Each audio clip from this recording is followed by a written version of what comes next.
Hi, I'm Tim. Welcome to Watchbox, and thanks for logging on. If you love this watch, email me for pricing. I am T Mosso at thewatchbox.com.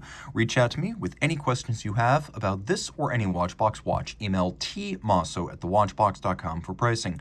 Today, we're discussing a 1,000-piece limited edition from 2005. This is the Panerai Radiomir 8 Days PAM190. 45 millimeters in diameter in stainless steel. It is 15 millimeters thick from wire loop lug to wire loop lug. The distance across the wrist is 53 millimeters, and it uses a 26 millimeter strap width. Throw it on my wrist, which is 16 centimeters in circumference. It wears comfortably. Now, though the watch is technically 53 millimeters from lug to lug, it really wears like a square cushion case. So think of it as being a bit smaller. It's thin enough, even with a 15 millimeter thickness, to fit underneath the cuff. You see it wants to actually duck underneath my sleeve right here. So though it's thick, you could absolutely wear it with a suit.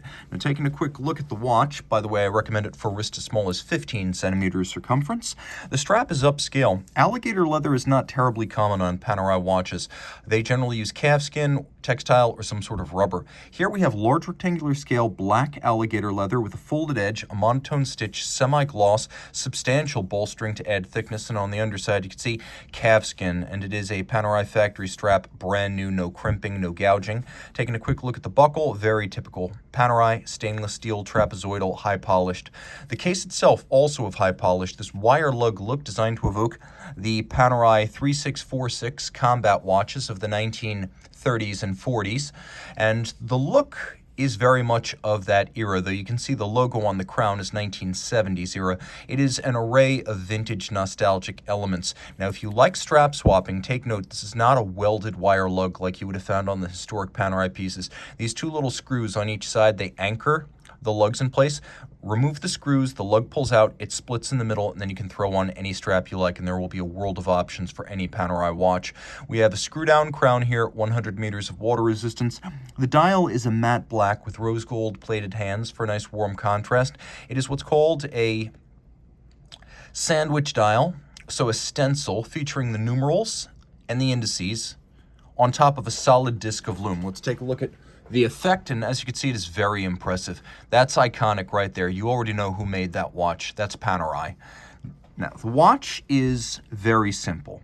3 hands, manual wind, but it is an 8-day power reserve, and you will note that when you pull the hand out all the way, it actually hacks the balance, stops the watch, the second hand ceases moving. Now you can synchronize against a reference time. Now, there's one more thing you need to know. 1, the watch is not powered by a manufacturer caliber. 2, it's all the better for it. There's a lume on the case back, and that one loomed element is on a Jaeger-LeCoultre based 8-day manual wind movement. That's right, we have high horology inside this Panerai watch.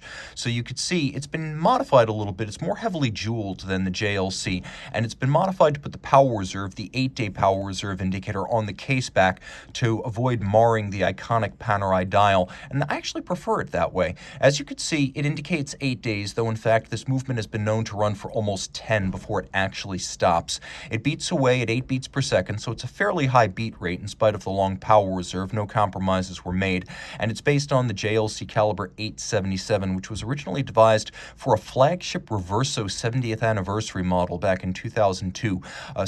Yeah, I know, it came out 1 year after the Reverso 70th anniversary. It was a tough haul, mostly because the 8-day movement by JLC was a challenge even for them to master. So you were getting a real magnum opus movement inside of this JLC pattern Panerai watch. JLC power and nice finishing, as you can see, a higher standard than you generally find on the customer caliber Panerai watches, which tend to use Valjoux, Unitas, ETA. Here the stripes are broad, the screws are blued, the bevels are respectable, and there's engine turning on the base plate. It is quite attractive, right down to the swan's neck fine adjustment mechanism.